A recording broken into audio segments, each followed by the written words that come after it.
Yo, what's up? It's your boy Grandma Cookies checking on the video, and today I'm coming at y'all with a Spy X Family anime review. And I've been meaning to get this video out, and I just now decided to start recording it and to get it out to you guys because this anime was probably the best anime of spring 2022. And I already know the new season is already out, the summer season is already out. And I already plan to make a video about them anime, and I'm gonna get to it. Probably next video I'll make probably be about that. But I wanted to talk about Spy X Family because it was probably the best and probably the most hype and surprising anime that came out this season, because a lot of people did not know what Spy X Family was before the anime came out. A lot of people didn't read the manga. It was kind of just like an underground manga until they made it into the anime, and now it has a whole new community. So I kind of want to do a review about on that. And it has 12 episodes, and I'm pretty sure it's gonna get a second season. It's kind of guaranteed at this point. Though just how big it was, like when every time I went to social medias, like I went to Twitter, I always seen something about Spy X Family. When I went to Instagram or any other social media, I seen something about Spy X Family. So I'm pretty sure it's getting a second season. And yeah, let's get into it. Alright then. First thing first is the plot. And the plot is pretty simple. And the thing I think a lot of people liked about this series was the plot, because it had a very interesting twist, and like it had a very unique spin to it that I think a lot of people liked it, and that's the reason why I say I liked it myself. And the plot was pretty much a spy named Twilight gets a mission one day to infiltrate a school. And the reason he's infiltrating the school is because a high military ranking officer actually has his son in the school. And the only way he can actually get close to the officer is through the school. But the thing is, he has to actually have a child that goes to the school because it's only for kids. And so one day he goes to an orphanage and he actually tries to find a pretend daughter so he can, do his thing. And then that's when he ends up running into a little girl that actually he picks out her. And the reason he picks out her is because she seems like the most prepared for the mission that he's gonna go on. He obviously doesn't tell her and stuff like that. But the thing is, the twist is she actually can read mind, and she knows everything he says, and she can hear everything he's saying. So at the beginning, when he's trying to pick out a kid to adopt, she actually knows everything, and that's why she seemed like she was so prepared, because she can read his mind and know what he was looking for in a kid. And it's funny. It's a very unique and funny twist on it. It really does add a huge source of comedy to the series, and that's why I really like that little twist. And lastly, he needs a wife, because if he only had a daughter and himself, that he probably wouldn't get into the school. One day he's looking for wives and stuff, and he really doesn't find anybody. And then I think one day he runs into this girl that he actually ends up somewhat liking, and he thinks she'll be like the perfect candidate to because also she's dealing with a problem too of her own, because usually a woman her age, if she's not married, she's looked at as weird, like she's a spy or something. So she's like, I need somebody to be my fake husband, and also he needs someone to be his fake wife. So Twilight, he's like, okay, we can do this. And they actually do end up getting together. But the twist is, where his wife is actually a very known famous assassin, the Thorn Princess, and she's like a cold-blooded killer and stuff. And that's like the little twist on his wife. And I like that they added that with the plot, because the plot takes place in two countries are constantly at war, and this add like a very unique twist to it, because the MC Twilight is the spy, and he's trying to infiltrate the country, and he has to get all this together while there's some serious things going on. I like that they added something that was fun and had a unique twist to it, because a lot of times when you get these type of series where it takes place in kind of like a war era, usually there's not a lot of there's not a lot of room you got to work with. So I like that they added this twist to it and gave it something unique. And yeah, and that's pretty much it for the plot. Alright then, next is the characters, and the characters were probably the biggest thing about this series that it made it such a great series. And I think a lot of people liked it was purely because a lot of it had to do with the characters and the situations the characters find themselves in, because the characters are very colorful and exaggerated, especially when you put them in the universe they're in. And like I said at the beginning, they're in a universe where two countries are constantly at war, so it's like a very dark and gritty world, but at the same time you have these colorful characters inside of that world. And speaking of characters, the first character we have is Twilight, or known as his code name, Lloyd. Lloyd is a spy for West Alice, who's been in constant war with Astania, and these two countries been at war. They really don't go into detail how long they've been in war and stuff like that, but he pretty much has to infiltrate Astania because like I said at the beginning, he's trying to get close to a high-ranking military officer, and the only way he can get to it is if he goes into the school. But yeah, I like what they did with Floyd's character. They got more of a deeper backstory, but they also kept his character grounded. Like, out of all the cast members that I'm going to talk about, Lloyd is probably the most grounded character. I say he doesn't really have anything that's exaggerated about him. He fits into the world perfectly, and that's why I think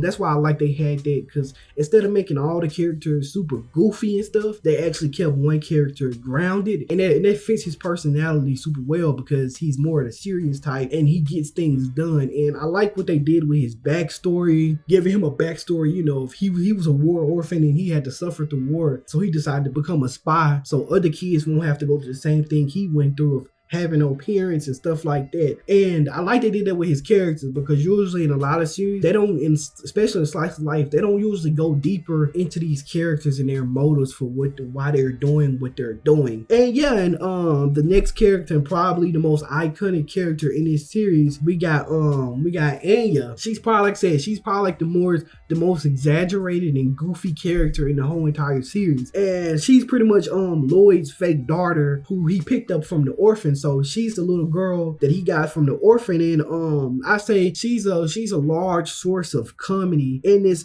series because of her mind reading abilities. It put her in a lot of different situations. I say she has a deeper story too. Now they don't go into much detail about her when she started to cry about her actual mother, because they never actually show her parents, because she started off as an orphan, but she actually remembers her real mother, and she ends up crying about her mother. That's like the first time we actually get to see her in a deeper light than what she is. And yeah, next we have Yori, or Yori, if you want to say that. I like to say Yori better, because it sounds a little bit more, it sounds better to say.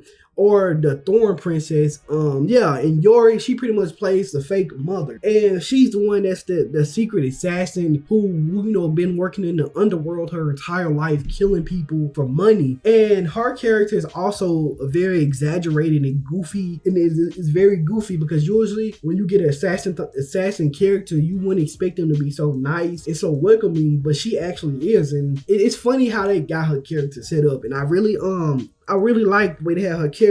Now, I say at the beginning, she really wasn't involved in like the first 6 episodes of the series until later down the line, when they actually started to give her more character screen time. At the beginning, she really wasn't getting that much screen time until like later down the line. And it really wasn't a problem for me, because like the later episodes, they really showed a lot of her, so I really didn't mind them showing her, introducing her later in the series than what giving her that screen time that she needed to develop. And yeah, other than that, I say, like I said, she probably is the most least developed character out of all the characters in the series. Even though she's a main character, I still feel she's the least developed. Alright, then now for my ratings for this anime, I give characters, I give it a 8 out of 10. I think the characters in this anime were super bright and super colorful, and they shined very well in this anime. Because if you would have put them in any other anime, like if you would have put them in any other slice of life anime, the characters really wouldn't shine like they did in this anime. And like I said, one of the biggest reasons why I think they even shine this bright and get this much attention, purely because of the world they're placed in. They're placed in like a darker world, so when they're being goofy and playful, their characters shine way brighter than what they would have been if they was in like a regular average slice of life anime. And yeah, and for the plot, I give it an 8 out of 10. I think the plot was a very unique idea and it had a crazy spin to it that I haven't seen a lot of people do. They turn something into, like, they turn a serious matter into something more of a joke and something cute, because the situation really wasn't as it was in like the anime. Like in the anime, there's two countries at war and people have been dying for hundreds of years, and we are placed in that world, and it's just this dude trying to build this family, and it becomes something that they weren't expecting it to become. So that was a super unique twist to it. And also I like that it didn't just turn into your average slice of life anime. It just gave us more in terms of action, comedy, and all the other things they had in the anime. I think they did it very well, and they could have just laid down and became a slice of life anime, but they chose to become something more of that, and they really mixed the action, the comedy, and the slice of life elements very well together, and that's the reason why I think I liked it. And this is a great anime you can put on in the background if you really you ain't trying to watch nothing crazy, you just want to see something. And yeah, and for world building, I give this anime a 6 out of 10. And the reason why I gave the score so low is because we aren't given that many details about what's currently going on in the world. Like we know there's two countries going at war with each other, West Alice and Ostania. We know they're going at war with each other, and we know there's spies and stuff, but it's a lot of other details that we don't get to know. Like there's a lot of them that we don't get to know. And yeah, and for plot execution, I give it a 8 out of 10. I think they executed the plot very well. Like I said, they did a very good job at mixing in the slice of life elements with the comedy and the action elements, and that really gave us a good anime. And like I said, with the plot, they did the plot very well, because they could have easily ruined this plot if they didn't add the right characters. Like if the characters were too goofy, then I think a lot of people wouldn't like it as much, or if they had like too many pop culture references in it, they probably wouldn't like it. And I think they did a good job with balancing the plot and just executing the plot in a certain way where people will like it. And yeah, and I like that they did that. And for animation, I give it a 7 out of 10. I said the animations, it was pretty average. It wasn't nothing crazy. It weren't no really scenes that's the only scene I can think of that stuck out to me and I can remember for its animation was when Aya and Lloyd, they was at a castle, because Aya, she wanted to play spy, or she wanted to play spy in a big castle, because she's a kid and she don't know how expensive a castle really is. So she's like, I want to play spy in a castle. And so Lloyd, he's trying to be a better father, even though he's really not her father. He's trying to be a better father, so he takes her to do it, and he takes her to go play in the castle. And when they're like at the ending scene, when she thanks him and stuff, that's when, like I said, it was pretty good. It was a pretty good animation, because you can see the lights, you can see the castle. But other than that, I said the animations were they was just all right. I wouldn't say they were amazing, but they weren't just horrible either. And yeah, and for my overall rating, I give this anime a 7.4 out of 10. And I think this anime the way I've been hyping this anime up, you might say why I didn't give it a 10 out of 10. And usually when I'm rating, I try to look at things from an objective perspective and not just from a biased perspective. That's why I gave it a 7.4 out of 10. For me personally, like I said, I enjoyed the anime. The anime was very fun overall, and it was super good. But from an objective standpoint, the anime was a 7.4 out of 10. Like I said, I gave the ratings, and that's what I give it personally. And lastly, I wanted to talk about my thoughts about the series and just everything I liked, and some of the bullet points I wrote down while watching it. And the first thing I wanted to talk about is that this anime is like the perfect example of what a seasonal anime should look like. And what I mean by that is that it has everything you want in a top seasonal anime. It's fun to watch, so you don't have to use your brain to watch it, but it's just not super dumbed down to the point where you don't have to watch it at all and you still understand the plot. There's things going on in the plot plot, which I like. And also it had something unique about it. Well, not even unique, but it had something about it that drew people's eyes to it, and that was the plot. Plot was super unique, and the characters were super, like I said, the characters shine against the background they were put up against. And that's why I think a lot of people liked it. And also there was so many other factors that played into this anime being such a being a perfect example of what a top season anime should look like. And another thing I wanted to talk about is that this anime right here never really had any dull moments. I really can't think of a moment where I find where I'm really just watching it and checking my phone and like just scrolling through my phone while I'm watching it. Because usually if I'm watching a slice of life anime, my 100% of my attention is not on that anime, and I really give them props for being able to keep like every episode like, you know, unique and had a good spin to it, to the point where it weren't any dull moments. Because like I said, that's one thing I think a lot of slice of life anime feel it is that they don't make either episodes feel like a repeat of each other. And speaking of comedy, I say the comedy in this series was super good, and it didn't get to the point where it blocked the plot or hindered the development of characters. Because, you know, a lot of series usually, for the sake of comedy or for the sake of a running gag or joke,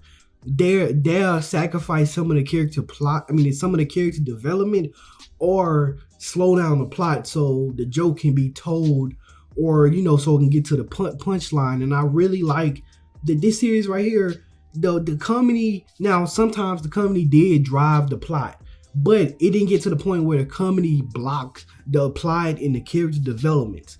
And that's one thing I really like. And lastly, should you watch this anime? I say I overall recommend it. Usually I don't never do this, but I say, yeah, just give it like 1 or 2 episodes, and if you don't like it, then you can turn it off. But I highly recommend it to a lot of people because it's a super laid back, fun anime to watch. It ain't like, it don't feel like you're actually watching an anime. It just feel like you're just sitting there enjoying like your favorite TV show that you watch over and over because it's funny. That's how it feels. It doesn't feel like you're watching an anime where you gotta pay attention to the plot, or anime where it's so boring where you're not even paying attention at all. And yeah, and that's pretty much it for this video. I know I had a lot of mistakes in this video, but this is like kind of my video coming back, and it's my first anime review I did in a while, like in a month or two.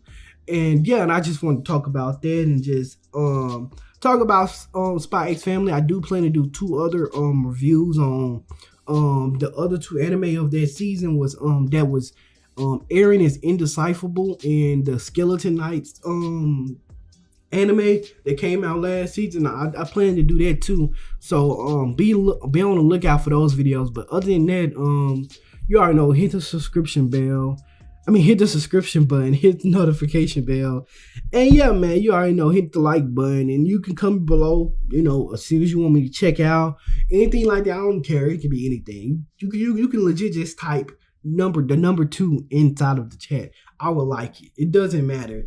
And yeah, that's pretty much it for the video. And like I said, you already know, hit the subscription button, hit the notification bell.